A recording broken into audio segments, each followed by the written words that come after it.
নমস্কার, আমাদের YouTube channel গালভরা গপ্পে আপনাদের স্বাগত। বাংলা সাহিত্যের বিভিন্ন সময়ের সাহিত্যিকদের রচনা দিয়ে সাজানো আমাদের এই চ্যানেল। জীবন এক অদ্ভুত ধাঁধা। পরিস্থিতির পরিহাসের কাছে মানুষ হয়ে পড়ে চূড়ান্ত অসহায়। কিন্তু এই কঠিন অবস্থাতেও যিনি একইভাবে স্নেহের যত্নের কোনো প্রকার খামতি বা কার্পণ্য করেন না, তিনি হচ্ছেন মা। কিছু ক্ষেত্রে গর্ভধারিণী না হওয়া সত্ত্বেও তার মাতৃসত্তা ছাপিয়ে যায় সমস্ত প্রতিকূলতা।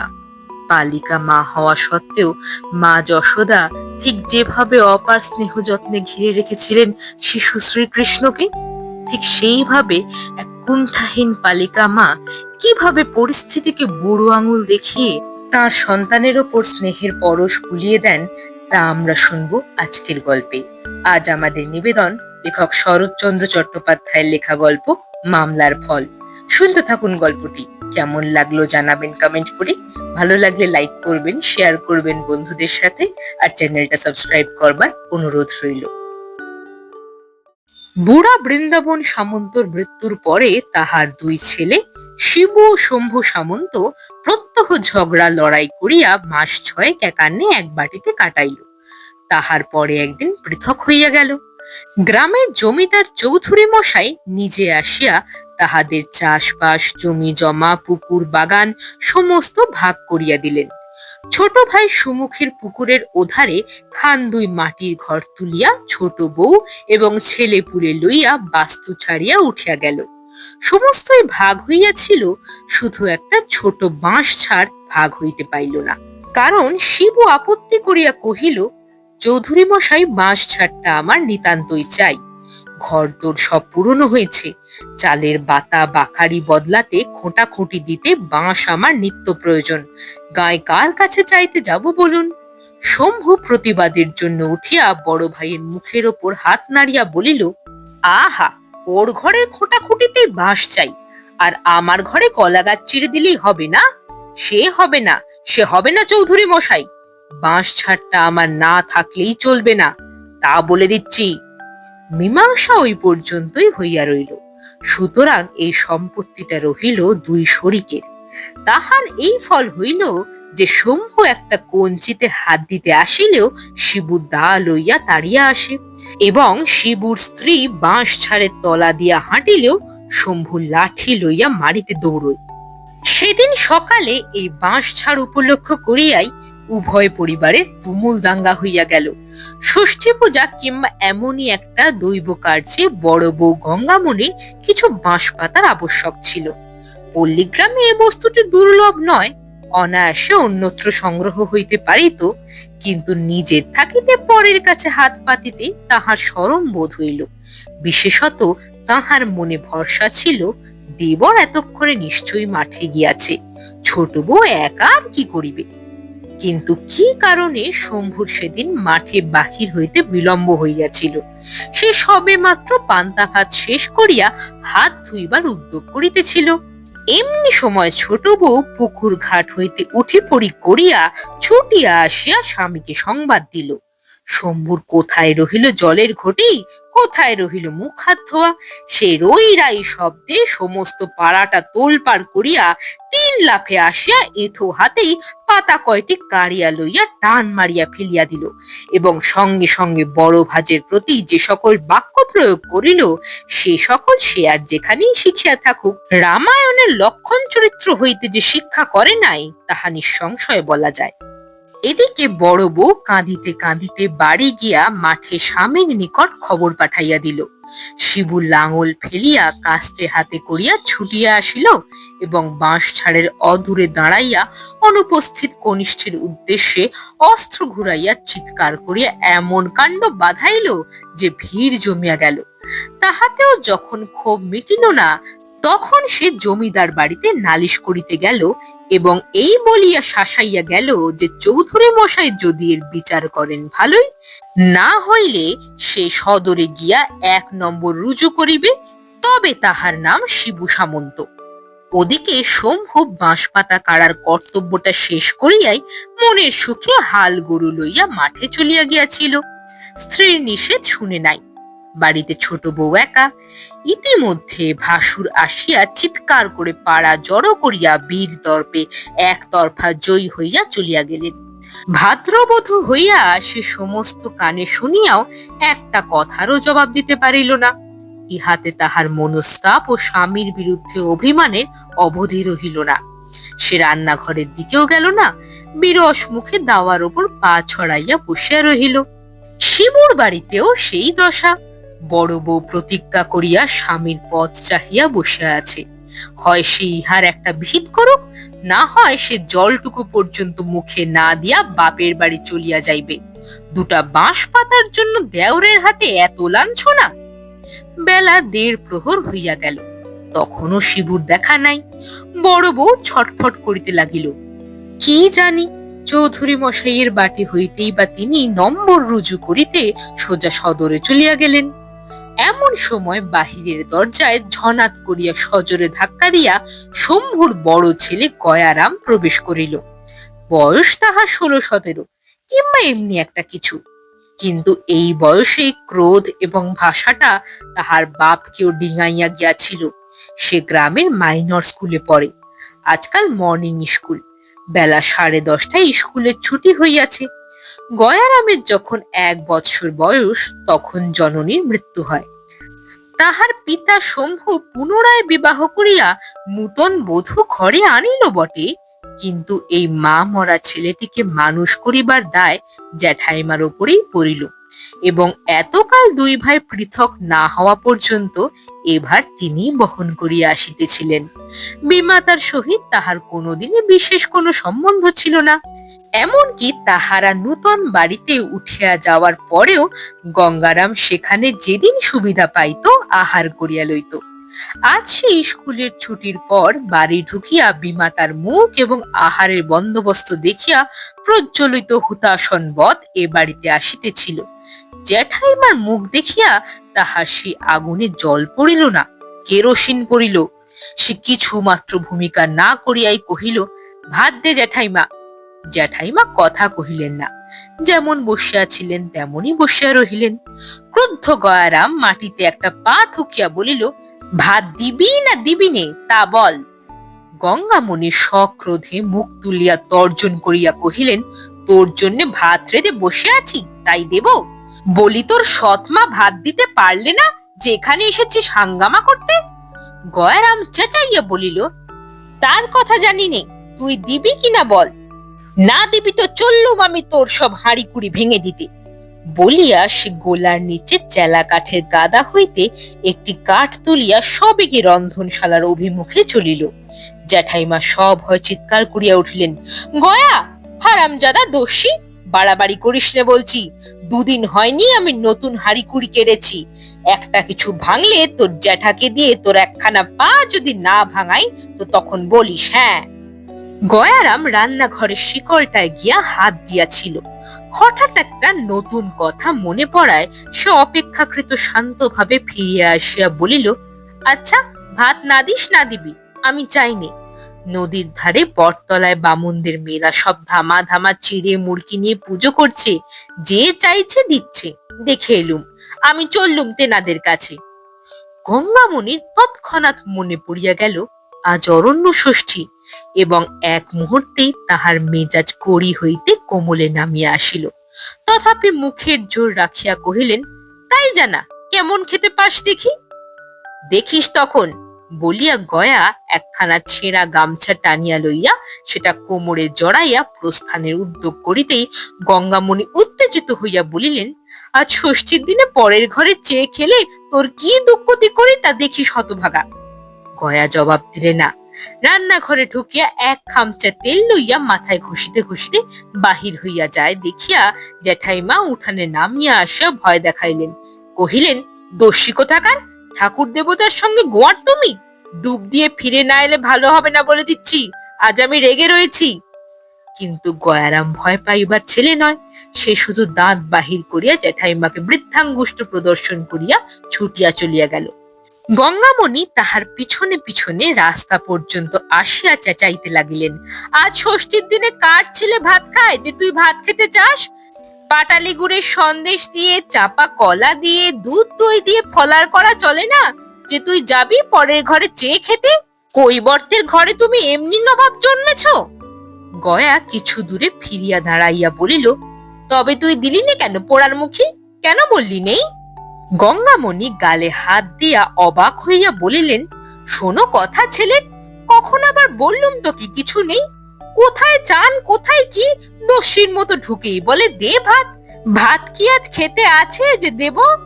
আমি বলি সবই তো মজুদ, ডুবটা দিয়ে এলেই। গয়া কহিল, ফলার তোর পচুক, রোজ রোজ আবাগিরা ঝগড়া করে রান্নাঘরে শেকল টেনে পা ছড়িয়ে বসে থাকবে, আর রোজ আমি 3 পোর বেলায় ভাতে ভাত খাবো? যা, আমি তোদের কারুর কাছে খেতে চাইনি। বলিয়া সে হন হন করিয়া চলিয়া যায় দেখিয়া গঙ্গামণি সেইখানে দাঁড়াইয়া কাঁদো কাঁদো গলায় চেঁচাইতে লাগিলেন, আজ ষষ্ঠীর দিনে কারো কাছে চেয়ে খেয়ে অমঙ্গল করিস নে গয়া, লক্ষ্মী বাপ আমার, নয় 4টে পয়সা দেব, শোন রে। গয়ারাম ভ্রুক্ষেপ করিল না, দ্রুত বেগে প্রস্থান করিল। বলিতে বলিতে গেল, চাই না আমি ফলার, চাই না আমি পয়সা, তোর ফলারে আমি, ইত্যাদি ইত্যাদি। সে দৃষ্টির অন্তরালে চলিয়া গেলে গঙ্গামণি বাড়ি ফিরিয়া রাগে দুঃখে অভিমানে নির্জীবের মতো দাওয়ার উপর বসিয়া পড়িলেন এবং গয়ার কুব্যবহারে মর্মাহত হইয়া তাহার বিমাতার মাথা খাইতে লাগিলেন। কিন্তু নদীর পথে চলিতে চলিতে গয়ার জ্যাঠাইমার কথাগুলো কানে বাজিতে লাগিল। একে উত্তম আহারের প্রতি স্বভাবতই তাহার একটু অধিক লোভ ছিল। পাটালি গুড়ের সন্দেশ, দধি, দুগ্ধ, চাঁপা কলা, তাহার উপর 4 পয়সা দক্ষিণা। মনটা তাহার দ্রুত নরম হইয়া আসিতে লাগিল। স্নান সারিয়া গয়ারাম প্রচন্ড ক্ষুধা লইয়া ফিরিয়া আসিল। উঠানে দাঁড়াইয়া ডাক দিল, ফলারে সব শিগগির নিয়ে আয় জ্যাঠাইমা, আমার বড্ড খিদে পেয়েছে, কিন্তু পাটালি সন্দেশ কম দিবি তো আজ তোকেই খেয়ে ফেলবো। গঙ্গামণি সেই মাত্র গরুর কাজ করিতে গোয়ালে ঢুকিয়াছিলেন। গয়ার ডাক শুনিয়া মনে মনে প্রমাদ গণিলেন, ঘরে দুধ দই চিরা গুড় ছিল বটে, কিন্তু চাঁপা কলাও ছিল না, পাটালি গুড়ের সন্দেশও ছিল না। তখন গয়াকে আটকাইবার জন্য যা মুখে আসিয়াছিল তাই বলিয়া লোভ দেখাইয়াছিলেন। তিনি সেইখান হইতে সাড়া দিয়া কহিলেন, তুই ততক্ষণ ভিজে কাপড় ছাড় বাবা, আমি পুকুর থেকে হাত ধুয়ে আসছি, শিগগির আয়। বলিয়া হুকুম চালাইয়া গয়া কাপড় ছাড়িয়াই নিজেই একটা আসন পাতিয়া ঘটিতে জল গড়াইয়া প্রস্তুত হইয়া বসিল। গঙ্গামণি তাড়াতাড়ি হাত ধুইয়া আসিয়া তাহার প্রসন্ন মেজাজ দেখিয়া খুশি হইয়া বলিলেন, এই তো আমার লক্ষ্মী ছেলে, কথায় কথায় কি রাগ করতে আছে বাবা? বলিয়া তিনি ভাড়ার ঘর হইতে আহারের সমস্ত আয়োজন আনিয়া সম্মুখে উপস্থিত করিলেন। গয়ারাম চক্ষের পলকে উপকরণগুলো দেখিয়া লইয়া তীক্ষ্ণ কণ্ঠে জিজ্ঞাসা করিল, চাঁপা কলা কই? গঙ্গামণি ইতস্তত করিয়া কহিলেন, ঢাকা দিতে মনে নেই বাবা, সব কটা ইঁদুরে খেয়ে গেছে, একটা বিড়াল না পুষলে আর নয় দেখছি। গয়া হাসিয়া কহিল, কলা কখন ইঁদুরে খায়? তোর ছিল না তাই কেন বল না? গঙ্গামণি অবাক হইয়া কহিলেন, সে কি কথা রে, কলা ইঁদুরে খায় না? গয়া দই চিরা মাখিতে মাখিতে বলিল, আচ্ছা খায় খায়, কলা আমার দরকার নেই, পাটালি গুড়ের সন্দেশ নিয়ে আয়, কম আনিসনি যেন। জ্যাঠাইমা পুনরায় ভাড়ার ঘরে ঢুকিয়া কিছুক্ষণ মিছি মিছি হাঁড়ি কুড়ি নাড়িয়া সভয় বলিয়া উঠিলেন, যাহ, এও ইঁদুরে খেয়ে গেছে বাবা, এক ফোঁটা নেই, কখন মন ভুলন্তে হাঁড়ির মুখ খুলে রেখেছি। তাহার কথা শেষ না হইতেই গয়া চোখ পাকাইয়া চেঁচাইয়া উঠিল, পাটালি গুড় কখন ইঁদুরে খায় রাক্ষসী? আমার সঙ্গে চালাকি? তোর যদি কিছু নেই তবে কেন আমাকে ডাকলি? জ্যাঠাইমা বাহিরে আসিয়া বলিলেন, সত্যি বলছি গয়া। গয়া লাফাইয়া উঠিয়া কহিল, তবু বলছো সত্যি? যা, আমি তোর কিচ্ছু খেতে চাইনি। বলিয়া সে পা দিয়া টান মারিয়া সমস্ত আয়োজন উঠানে ছড়াইয়া ফেলিয়া দিয়ে বলিল, আচ্ছা আমি দেখাচ্ছি মজা। বলিয়া সে চেলা কাঠটা হাতে তুলিয়া ভাড়ার ঘরের দিকে ছুটিল। গঙ্গামণি হাঁ হাঁ করিয়া ছুটিয়া গিয়া পড়িলেন, কিন্তু চক্ষের নিমেষে ক্রুদ্ধ গয়ারাম হাঁড়ি কুড়ি ভাঙিয়া জিনিসপত্র ছড়াইয়া একাকার করিয়া দিল। বাধা দিতে গিয়া তিনি হাতের উপর সামান্য একটু আঘাত পাইলেন। ঠিক এমনি সময় শিবু জমিদার বাটি হইতে ফিরিয়া আসিল। হাঙ্গামা শুনিয়া চিৎকার শব্দের কারণ জিজ্ঞাসা করতেই গঙ্গামণি স্বামীর সাড়া পাইয়া কাঁদিয়া উঠিলেন এবং গয়ারাম হাতের কাঠটা ফেলিয়া দিয়া ঊর্ধ্বশ্বাসে দৌড় মারিল। শিবু ক্রুদ্ধ স্বরে প্রশ্ন করিল, ব্যাপার কি? গঙ্গামণি কাঁদিয়া কহিল, গয়া আমার সর্বস্ব ভেঙে দিয়া হাতে এক ঘা বসিয়ে দিয়ে পালিয়েছে, এই দেখো ফুলে উঠেছে বলিয়া সে স্বামীকে হাতটা দেখাইল। শিবুর পশ্চাতে তার ছোট সম্বন্ধী ছিল, হুঁশিয়ার এবং লেখাপড়া জানে বলিয়া জমিদার বাটিতে যাইবার সময় শিবু তাহাকে ও পাড়া হইতে ডাকিয়া লইয়া গিয়াছিল। সে কহিল, সামন্ত মশাই, এ সমস্ত ওই ছোট সামন্তর কারসাজি, ছেলেকে দিয়ে সেই এ কাজ করিয়েছে। কি বলো দিদি, এই নয়? গঙ্গামণির তখন অন্তর জ্বলিতেছিল। সে তৎক্ষণাৎ ঘাড় নাড়িয়া কহিল, ঠিক ভাই, ওই মুখ পোড়াই ছোড়াকে শিখিয়ে দিয়ে আমাকে মার খাইয়েছে। এর কি করবে তোমরা করো, নইলে আমি গলায় দড়ি দিয়ে মরবো। এত বেলা পর্যন্ত শিবুর নাওয়া খাওয়া হয় নাই, জমিদারের কাছেও সুবিচার হয় নাই। তাহাতে বাড়িতে পা দিতে না দিতে এই কাণ্ড। তাহার আর হিতাহিত জ্ঞান রহিল না। সে প্রচন্ড একটা শপথ করিয়া বলিয়া উঠিল, এই আমি চললুম থানায় দারোগার কাছে, এর বিহিত না করতে পারি তো আমি বিন্দু সামন্তর ছেলে নই। তাহার শালা লেখাপড়া জানালো, বিশেষত তাহার গয়ার উপর আগে হইতেই আক্রোশ ছিল। সে কহিল, আইন মতে এর নাম অনধিকার প্রবেশ, লাঠি নিয়ে বাড়িতে চড়াও হওয়া, জিনিসপত্র ভাঙা, মেয়ে মানুষের গায়ে হাত তোলা, এর শাস্তি 6 মাস জেল। সামন্ত মশাই, তুমি কোমর বেঁধে দাঁড়াও দেখি, আমি কেমন না বাপ বেটাকে একসঙ্গে জেলে পুরতে পারি। শিবু আর দ্বিরুক্তি করিল না, সম্বন্ধীর হাত ধরিয়া থানার দারোগার উদ্দেশ্যে প্রস্থান করিল। গঙ্গামণি সকলের চেয়ে বেশি রাগ পড়িয়াছিল দেবর ও ছোট বধূর উপর। সে এই লইয়া একটা হুলুস্থুলু করিবার উদ্দেশ্যে কপাটে শিকল তুলিয়া দিয়া সেই চেলা কাঠ হাতে করিয়া সোজা শম্ভুর উঠানে আসিয়া দাঁড়াইল। উচ্চ কণ্ঠে কহিল, কেমন গো ছোট কর্তা, ছেলেকে দিয়ে আমাকে মার খাওয়াবে? এখন বাপ বেটা একসঙ্গে ফাটকে যাও। শম্ভু সেই মাত্র তাহার এই পক্ষের ছেলেটাকে লইয়া ফলার শেষ করিয়া দাঁড়াইয়াছে।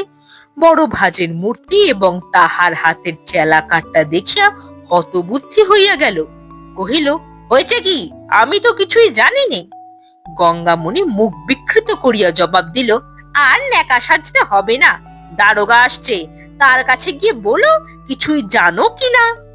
ছোট বউ ঘর হইতে বাহির হইয়া একটি খুঁটিতে ঠেস দিয়া নিঃশব্দে দাঁড়াইল। শম্ভু মনে মনে ভয় পাইয়া কাছে আসিয়া গঙ্গামণির একটা হাত চাপিয়া ধরিয়া কহিল, মাইরি বলছি বড় বউঠান, আমরা কিছুই জানি নে। কথাটা যে সত্য বড় বউ তাহা নিজেও জানিত, কিন্তু তখন উদারতার সময় নয়। সে শম্ভুর মুখের উপরেই 16 আনা দোষ চাপাইয়া সত্য মিথ্যায় জড়াইয়া গয়ারামের কীর্তি বিবৃত করিল। এই ছেলেটাকে যাহারা জানে তাহাদের পক্ষে ঘটনাটা অবিশ্বাস করা শক্ত। স্বল্পভাষিনী ছোট বউ এতক্ষণে মুখ খুলিল। স্বামীকে কহিল, কেমন, যা বলেছিল তাই হলো কিনা? কতদিন বলি, ওগো দস্যি ছোড়াটাকে আর ঘরে ঢুকতে দিওনি, তোমার ছোট ছেলেটাকে হোক না হোক মেরে কোনদিন খুন করে ফেলবে, তা গিরাজ্জি হয় না। এখন কথাটা খাটলো তো। শম্ভু অনুনয় করিয়া গঙ্গামণিকে কহিল, আমার দিব্যি বড় বউঠান, দাদা সত্যি নাকি থানায় গেছে? তাহার করুণ কণ্ঠস্বরে কতকটা নরম হইয়া বড় বউ জোর দিয়া বলিল, তোমার দিব্যি ঠাকুরপো গেছে, সঙ্গে আমাদের পাঁচুও গেছে। শম্ভু অত্যন্ত ভীত হইয়া উঠিল। ছোট বউ স্বামীকে লক্ষ্য করিয়া কহিতে লাগিল, নিত্যি বলি দিদি, কোথায় যে নদীর ওপর সরকারি পুল হচ্ছে, কত লোক খাটতে যাচ্ছে, সেটাই নিয়ে ওরে কাজে লাগিয়ে দাও, তারা চাবুক মারবে আর কাজ করাবে, পালাবার জোটি নেই, 2 দিনে সোজা হয়ে যাবে। তা না, স্কুলে দিয়েছি, পড়ুক, ছেলে যেন ওর উকিল মুক্তার হবে। শম্ভু কাতর হইয়া বলিল, আরে সাদে দিনই সেখানে, সবাই কি ঘরে ফিরতে পায়? অর্ধেক লোক মাটি চাপা হয়ে কোথায় তলিয়ে যায়, তার তল্লাশি মেলে না। ছোট বউ বলিল, তবে বাপ বেটাতে মিলে ফাটকে খাটকে যাও। বড় বউ চুপ করিয়া রহিল। শম্ভু তাহার হাতটা ধরিয়া বলিল, আমি কালই ছোড়াকে নিয়ে গিয়ে 5 লার পুলে কাজে লাগিয়ে দেব। বৌঠান, দাদাকে ঠান্ডা করো, আর এমন হবে না। তার স্ত্রী কহিল, ঝগড়াঝাটি তো শুধু ওই ড্যাকরার জন্য। তোমাকেও তো কতবার বলেছি দিদি, ওরে ঘরে দূরে ঢুকতে দিও না, আশকারা দিও না। আমি বলিনে তাই, নইলে ও মাসে তোমাদের মর্তমান কলার কাঁদিতে রাত্রিরে কে কেটে নিয়েছিল, সে তো ওই দোষী। যেমন কুকুর তেমন মুগুর না হলে কি চলে? ফুলের কাজে পাঠিয়ে দাও, পাড়া জুড়ুক। শম্ভু মাতৃদিব্য করিল যে কাল যেমন করিয়া হোক ছোড়াকে গ্রাম ছাড়া করিয়া তবে সে জলগ্রহণ করিবে। গঙ্গামণি এ কথাতে কোনো কথা কহিল না, হাতের কাঠটা ফেলিয়া দিয়া নিঃশব্দে বাড়ি ফিরিয়া গেল। স্বামী ভাই এখনো অভুক্ত। অপরাহ্ন বেলায় সে বিষণ্ণ মুখে রান্নাঘরে দৌড় দিয়া তাদেরই খাবার আয়োজন করিতেছিল। গয়রাম উকি ঝুঁকি মারিয়া নিঃশব্দ পদে প্রবেশ করিল। বাটিতে আর কেহ নাই দেখিয়া সে সাহসে ভর করিয়া একেবারে পিছনে আসিয়া ডাক দিল, জ্যাঠাইমা। জ্যাঠাইমা চমকিয়া উঠিলেন, কিন্তু কথা কহিলেন না। গয়রাম অদূরে ক্লান্ত ভাবে ধপাস করিয়া বসিয়া পড়িয়া কহিল, আচ্ছা, যা আছে তাই দে, আমার বড্ড খিদে পেয়েছে। খাবার কথায় গঙ্গামণির শান্ত ক্রোধ মুহূর্তে প্রজ্বলিত হইয়া উঠিল। তিনি তাহার মুখের প্রতি না চাহিয়াই সক্রোধে বলিয়া উঠিলেন, বেহায়া পোড়ার মুখ, আবার আমার কাছে এসেছিস খিদে বলে? দূর হ এখান থেকে। গয়া বলিল, দূর হব তোর কথায়?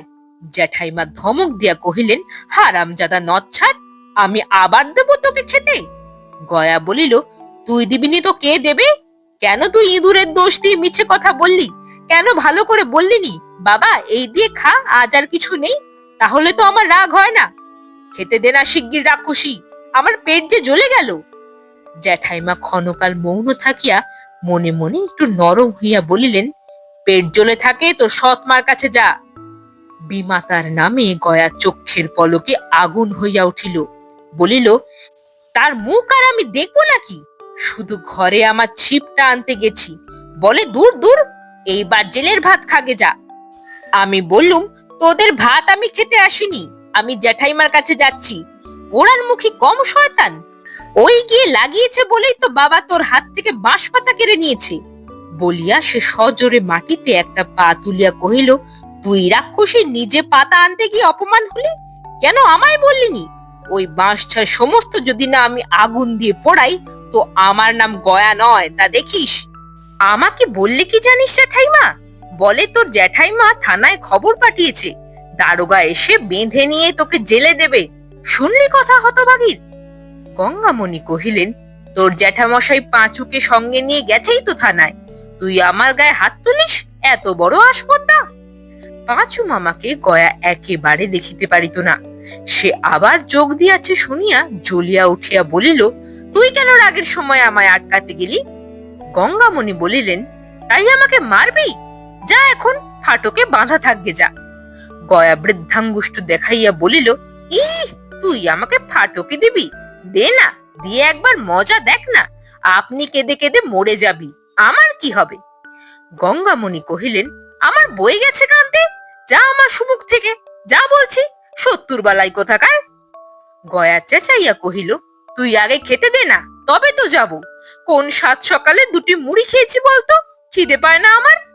গঙ্গামণি কি একটা বলিতে চাইতেছিলেন, এমন সময় শিবু পাঁচুকে লইয়া থানা হইতে ফিরিয়া আসিল এবং গয়ার প্রতি চোখ পড়িবা মাত্র বারুদের মতো জ্বলিয়া উঠিয়া চিৎকার করিল, হারামজাদা পাজি আবার আমার বাড়িতে ঢুকেছে, বেরো বলছি, বেরো। পাঁচু, ধর তো। বিদ্যুৎ বেগে গয়ারাম দরজা দিয়া দৌড় মারিল। চেঁচাইয়া বলিয়া গেল, পেঁচো শালার একটা ঠ্যাং না যদি ভেঙে দিই, তো আমার নাম গয়ারাম নয়। চোখের পলকে এই কাণ্ড ঘটিয়া গেল। গঙ্গামণি একটা কথা কহিবারও অবকাশ পাইল না। ক্রুদ্ধ শিবু স্ত্রীকে বলিল, তোর আশকারা পেয়েই ও এমন হচ্ছে, আর যদি কখনো ওকে বাড়িতে ঢুকতে দিস তো তোর অতি বড় দিব্য রইল। পাঁচু বলিল, দিদি তোমাদের কি, আমারই সর্বনাশ, কখন রাত ভিতে লুকিয়ে আমার ঠ্যাঙেই ও ঠ্যাঙা মারবে দেখছি। শিবু কহিল, কাল সকালে যদি না পুলিশ পেয়াদা দিয়ে ওর হাতে দড়ি পড়াই, তো আমার ইত্যাদি ইত্যাদি। গঙ্গামণি কাঠ হইয়া বসিয়া রহিল। একটা কথাও তাহার মুখ দিয়ে বাহির হইল না। ভীত পাঁচ করি সে রাত্রে আর বাড়ি গেল না, এইখানেই শুইয়া রহিল। পরদিন বেলা 10টার সময় ক্রোশ 2 দূরের পথ হইতে দারোগা বাবু উপযুক্ত দক্ষিণাদি গ্রহণ করিয়া পালকি চড়িয়া কনস্টেবল ও চৌকিদার আদি সমভিব্যাহারে ও সরজমিনে তদন্ত করিতে উপস্থিত হইলেন। অনধিকার প্রবেশ, জিনিসপত্র তছরূপাত, চেলা কাঠের দ্বারা স্ত্রীলোকের অঙ্গে প্রহার ইত্যাদি বড় বড় ধারার অভিযোগ সমস্ত গ্রামময় একটা হুলস্থুল পড়িয়া গেল। প্রধান আসামি গয়ারাম, তাহাকে কৌশলে ধরিয়া আনিয়া হাজির করিতেই সে কনস্টেবল, চৌকিদার প্রভৃতি দেখিয়া ভয়ে কাঁদিয়া ফেলিয়া কহিল, আমাকে কেউ দেখতে পারে না বলে আমাকে ফাটকে দিতে চায়। দারোগা বুড়া মানুষ, তিনি আসামির বয়স এবং কান্না দেখিয়া দয়ার্দ্র চিত্তে জিজ্ঞাসা করিলেন, তোমাকে কেউ ভালোবাসে না গয়ারাম? গয়া কহিল, আমাকে শুধু জ্যাঠাইমা ভালোবাসে, আর কেউ না। দারোগা প্রশ্ন করিল, তবে জ্যাঠাইমাকে মেরেছ কেন? গয়া বলিল, না, মারিনি। কপাটের আড়ালে গঙ্গামণি দাঁড়াইয়াছিলেন, সেই দিকে চাহিয়া কহিল, তোকে আমি কখন মেরেছি জ্যাঠাইমা? পাঁচু নিকটে বসিয়াছিল, সে একটু কটাক্ষে চাহিয়া কহিল, দিদি, হুজুর জিজ্ঞাসা করছেন, সত্যি কথা বলো, ও কাল দুপুরবেলা বাড়িতে চড়াও হয়ে কাঠের বাড়ি তোমায় মারেনি? ধর্মাবতারের কাছে যেন মিথ্যে কথা বলো না। গঙ্গামণি অস্ফুটে যাহা কহিলেন, পাঁচু তাহাই পরিস্ফুট করিয়া বলিল, হ্যাঁ হুজুর, আমায় দিদি বলেছেন ও মেরেছে। গয়া অগ্নিমূর্তি হইয়া চেঁচাইয়া উঠিল, দেখ পেঁচো, তোর আমি পা না ভাঙিত। রাগে তার কথাটা সম্পূর্ণ হইতে পাইল না, কাঁদিয়া ফেলিল। পাঁচু উত্তেজিত হইয়া বলিয়া উঠিল, দেখলেন হুজুর, দেখলেন, হুজুরের সম্মুখেই বলছে পা ভেঙে দেবে, আড়ালেও খুনও করতে পারে, ওকে বাঁধবার হুকুম হোক। দারোগা শুধু একটু হাসিলেন। গয়া চোখ মুছিতে মুছিতে বলিল, আমার মা নেই তাই, নইলে। এবারেও কথাটা তাহার শেষ হইতে পারিল না। যে মাকে তাহার মনেও নাই, মনে করিবার কখনো প্রয়োজন হয় নাই, আজ বিপদের দিনে অকস্মাৎ তাহাকেই ডাকিয়া সে ঝরঝর করিয়া কাঁদিতে লাগিল। দ্বিতীয় আসামি শম্ভুর বিরুদ্ধে কোনো কথাই প্রমাণ হইল না। দারোগা বাবু আদালতে নালিশ করিবার হুকুম দিয়া রিপোর্ট লিখিয়া লইয়া চলিয়া গেলেন। পাঁচু মামলা চালানো, তাহার যথারীতি তদবিরাদির দায়িত্ব গ্রহণ করিল এবং তাহার ভগিনীর প্রতি গুরুতর অত্যাচারের জন্য গয়ার যে কঠিন শাস্তি হইবে এই কথা চতুর্দিকে বলিয়া বেড়াইতে লাগিল। কিন্তু গয়া সম্পূর্ণ নিরুদ্দেশ। পাড়া প্রতিবেশীরা শিবুর এই আচরণে অত্যন্ত নিন্দা করিতে লাগিল। শিবু তাহাদের সহিত লড়াই করিয়া বেড়াইতে লাগিল, কিন্তু শিবুর স্ত্রী একেবারে চুপচাপ। সেদিন গয়ার দূর সম্পর্কের এক মাসি খবর শুনিয়া শিবুর বাড়ি বসিয়া তাহার স্ত্রীকে যা ইচ্ছা তাই বলিয়া গালিগালাজ করিয়া গেল, কিন্তু গঙ্গামণি একেবারে নির্বাক হইয়া রহিল। শিবু পাশের বাড়ির লোকের কাছ থেকে এই কথা শুনিয়া রাগ করিয়া স্ত্রীকে কহিল, তুই চুপ করে রইলি, একটা কথাও বললি নে? শিবুর স্ত্রী কহিল, না। শিবু বলিল, আমি বাড়ি থাকলে তাকে ঝাঁটা পেটা করে ছেড়ে দিতুম। তাহার স্ত্রী কহিল, তাহলে আজ থেকে বাড়িতেই থেকো, আর কোথাও বেরিও না, বলিয়া নিজের কাজে চলিয়া গেল। সেদিন দুপুর বেলায় শিবু বাড়ি ছিল না। শম্ভু আসিয়া বাঁশঝাড় হইতে গোটা কয়েক বাঁশ কাটিয়া লইয়া গেল। শব্দ শুনিয়া শিবুর স্ত্রী বাইরে আসিয়া সচক্ষে সমস্ত দেখিল, কিন্তু বাধা দেওয়া দূরে থাকুক, আজ সে কাছেও ঘেঁষিল না, নিঃশব্দে ঘরে ফিরিয়া গেল। দিন দুই পরে সংবাদ শুনিয়া শিবু লাফাইতে লাগিল। স্ত্রীকে আসিয়া কহিল, তুই কি কানের মাথা খেয়েছিস? ঘরের পাশ থেকে বাঁশ কেটে নিয়ে গেল, আর তুই টের পেলিনি? তাহার স্ত্রী বলিল, কেন টের পাবো না, আমি তো চোখেই দেখেছি। শিবু ক্রুদ্ধ হইয়া কহিল, তবু তুই আমাকে জানালি নে? গঙ্গামণি বলিল, জানাবো আবার কি, বাঁশঝাড় কি তোমার একার? ঠাকুরপোর তাতে ভাগ নেই? শিবু বিস্ময়ে হতবুদ্ধি হইয়া শুধু কহিল, তোর কি মাথা খারাপ হয়ে গেছে? সেদিন সন্ধ্যার পর পাঁচু সদর হইতে ফিরিয়া আসিয়া শ্রান্ত ভাবে ধপ করিয়া বসিয়া পড়িল। শিবু গরুর জন্য খড় কোচাইতেছিল। অন্ধকারে তাহার মুখের চোখে চাপা হাসি লক্ষ্য করিল না। সভয় জিজ্ঞাসা করিল, কি হলো? পাঁচু গাম্ভীর্যের সহিত একটু হাস্য করিয়া কহিল, হুম, পাঁচু থাকলে যা হয় তাই। ওয়ারেন্ট বের করে তবে আসছি, এখন কোথায় আছে জানতে পারলেই হয়। শিবুর কি এক প্রকার ভয়ানক জিদ চড়িয়া গিয়াছিল। সে কহিল, যত খরচ হোক ছোঁড়াকে ধরাই চাই, তাকে জেলে পুরে তবে আমার অন্য কাজ। তারপরে উভয়ের নানা পরামর্শ চলিতে লাগিল। কিন্তু রাত্রে 11টা বাজিয়া গেল, ভিতর হইতে আহারের আহ্বান আসে না দেখিয়া শিবু আশ্চর্য হইয়া রান্নাঘরে গিয়া দেখিল ঘর অন্ধকার। শোবার ঘরে ঢুকিয়া দেখিল স্ত্রী মেঝের উপর মাদুর পাতিয়া শুইয়া আছে।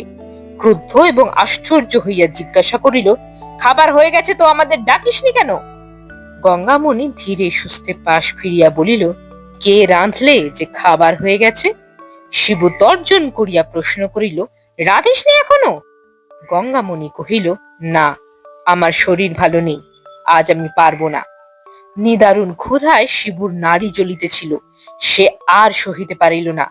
সাহিত্য স্ত্রীর পিঠের ওপর একটা লাথি মারিয়া বলিল, আজকাল রোজ অসুখ, রোজ পারবো না, পারবি না তো বেরো আমার বাড়ি থেকে। গঙ্গামণি কথাও কহিল না, উঠিয়াও বসিল না। যেমন শুইয়া ছিল তেমনি পড়িয়া রহিল। সে রাত্রে শালা ভগিনীপতি কাহারও খাওয়া হইল না। সকালবেলায় দেখা গেল গঙ্গামণি বাটিতে নাই। এদিক ওদিক কিছুক্ষণ খোঁজাখুঁজির পর পাঁচু কহিল, দিদি নিশ্চয়ই আমাদের বাড়ি চলে গেছে। স্ত্রীর এই প্রকার আকস্মিক পরিবর্তনের হেতু শিবু মনে মনে বুঝিয়াছিল বলিয়া তাহার বিরক্তিও যেমন উত্তরোত্তর বাড়িতে ছিল, নালিশ মোকদ্দমার প্রতি ঝোঁকও তেমনি খাটো হইয়া আসিতেছিল। সে শুধু বলিল, চুলোয় যাক, আমার খোঁজ খবর করবার দরকার নেই। বিকেল বেলা খবর পাওয়া গেল গঙ্গামণি বাপের বাড়ি যায় নাই। পাঁচু ভরসা দিয়া কহিল, তাহলে নিশ্চয়ই পিসিমার বাড়ি চলে গেছেন। তাহাদের এক বড়লোক পিসি ক্রোশ 5-6 দূরে একটা গ্রামে বাস করিতেন। পূজা পর্ব উপলক্ষে তিনি মাঝে মাঝে গঙ্গামণিকে লইয়া যাইতেন। শিবু স্ত্রীকে অত্যন্ত ভালোবাসিত। সে মুখে বলিল বটে, যেখানে খুশি যাক গে, মরুক গে, কিন্তু ভিতরে ভিতরে অনুতপ্ত এবং উৎকণ্ঠিত হইয়া উঠিল। তবু রাগের উপর দিন 5-6 কাটিয়া গেল। এদিকে কাজকর্ম লইয়া, গরু বাছুর লইয়া সংসার তাহার এক প্রকার অচল হইয়া উঠিল। একটা দিনও আর কাটে না এমনি হইল। 7 দিনের দিন সে আপনি গেল না বটে, কিন্তু নিজের পৌরুষ বিসর্জন দিয়া পিসির বাড়িতে গরুর গাড়ি পাঠাইয়া দিল। পরদিন শূন্য গাড়ি ফিরিয়া আসিয়া সংবাদ দিল যে সেখানে কেহ নাই। শিবু মাথায় হাত দিয়া বসিয়া পড়িল। সারাদিন স্নানাহার নাই, মরার মতো একটা তক্তপোষের উপর পড়িয়াছিল। পাঁচু অত্যন্ত উত্তেজিত ভাবে ঘরে ঢুকিয়া কহিল, সামন্ত মশাই, সন্ধান পাওয়া গেছে? শিবু ধর্মর করিয়া উঠিয়া বসিয়া কহিল, কোথায়, কে খবর দিলে? অসুখ বিসুখ কিছু হয়নি তো? গাড়ি নিয়ে চল না, এখনই দুজনে যাই। পাঁচু বলিল, দিদির কথা নয়, গয়ার সন্ধান পাওয়া গেছে। শিবু আবার শুইয়া পড়িল, কোনো কথা কহিল না। তখন পাঁচু বহু প্রকারে বুঝাইতে লাগিল যে এ সুযোগ কোনো মতে হাতছাড়া করা উচিত নয়। দিদি তো একদিন আসবেই, কিন্তু তখন আর এ বেটাকে বাগে পাওয়া যাবে না। শিবু উদাস কণ্ঠে বলিল, এখন থাকবে পাঁচু, আগে সে ফিরে আসুক, তারপরে। পাঁচু বাধা দিয়া কহিল, তারপরে আর কি হবে সামন্ত মশাই? বরঞ্চ দিদি ফিরে আসতে না আসতে কাজটা শেষ করা চাই, সে এসে পড়লে হয়তো আর হবেই না। শিবু রাজি হইল, কিন্তু আপনার খালি ঘরের দিকে চাহিয়া পরের উপর প্রতিশোধ লইবার জোর আর সে কোনো মতেই নিজের মধ্যে খুঁজিয়া পাইতেছিল না। এখন পাঁচুর জোর ধার করিয়াই তাহার কাজ চলিতেছিল। পরদিন রাত্রে থাকিতেই তাহারা আদালতের পেয়াদা প্রভৃতি লইয়া বাহির হইয়া পড়িল। পথে পাঁচু জানাইল, বহু দুঃখে খবর পাওয়া গেছে, শম্ভু তাহাকে 5 লাখ সরকারি পুলের কাজে নাম ভাড়াইয়া ভর্তি করিয়া দিয়াছে, সেইখানেই তাহাকে গ্রেফতার করিতে হইবে। শিবু বরাবরই চুপ করিয়াছিল, তখনও চুপ করিয়া রহিল। তাহারা যখন গ্রামে প্রবেশ করিল তখন বেলা দ্বিপ্রহর। গ্রামের এক প্রান্তে প্রকাণ্ড মাঠ, লোকজন লোহা লক্কর কলকারখানায় পরিপূর্ণ। সর্বত্রই ছোট ছোট ঘর বাঁধিয়া জন্মজুরেরা বাস করিতেছে। অনেক জিজ্ঞাসাবাদের পর একজন কহিল, যে ছেলেটি সাহেবের বাংলা লেখাপড়ার কাজ করছে সে তো? তার ঘর ওই যে, বলিয়া একখানা ক্ষুদ্র কুটির দেখাইয়া দিলে। তাহারা গুঁড়ি মারিয়া পা টিপিয়া অনেক কষ্টে তাহার পাশে আসিয়া দাঁড়াইল। ভিতরে গয়ারামের গলা শুনিতে পাওয়া গেল। পাঁচু পুলকে উচ্ছ্বসিত হইয়া পেয়াদা এবং শিবুকে লইয়া বীর দর্পে অকস্মাৎ কুটিরের উন্মুক্ত দ্বার রোধ করিয়া দাঁড়াইবা মাত্র তাহার সমস্ত মুখ বিস্ময়ে, ক্ষোভে, নিরাশায় কালো হইয়া গেল। তাহার দিদি ভাত বাড়িয়া দিয়া একটা হাত পাখা লইয়া বাতাস করিতেছে এবং গয়ারাম ভোজনে বসিয়াছে। শিবুকে দেখিতে পাইয়া গঙ্গামণি মাথার আঁচলটা তুলিয়া দিয়া শুধু কহিল, তোমরা একটু জিরিয়ে নিয়ে নদী থেকে নিয়ে এসো গে, আমি ততক্ষণ আর এক হাঁড়ি ভাত চড়িয়ে দিই। শুনছিলেন লেখক শরৎচন্দ্র চট্টোপাধ্যায় লেখা গল্প মামলার ফল। কেমন লাগলো গল্পটি জানাবেন কমেন্ট করে। ভালো লাগলে লাইক করবেন, শেয়ার করবেন বন্ধুদের সাথে, আর চ্যানেলটা সাবস্ক্রাইব করবার অনুরোধ রইল। তাহলে অপেক্ষা থাক পরবর্তী গল্পের জন্য।